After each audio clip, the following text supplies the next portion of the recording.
मैं पुलिस के तमाम शुहदा को सलाम पेश करता हूँ जिन्होंने शहादत का रुतबा पाकर इस कौम को एक नई हयात बख्शी है।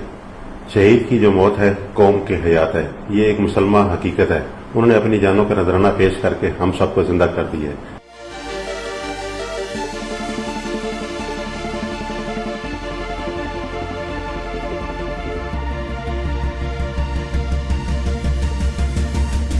हम इस्लामाबाद पुलिस की तरफ से पाकिस्तान पुलिस के तमाम शहदा को अपना सलाम पेश करते हैं जिन्होंने अपना आज हमारे कल के लिए कुर्बान किया और कौम के लिए ये अजीम कुर्बानी दी।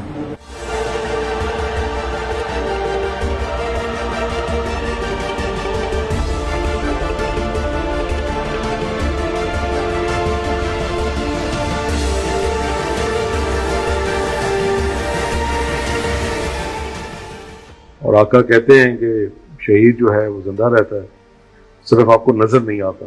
जब आका ने कह दिया तो ज़ाहिर है इस तरह ही होगा।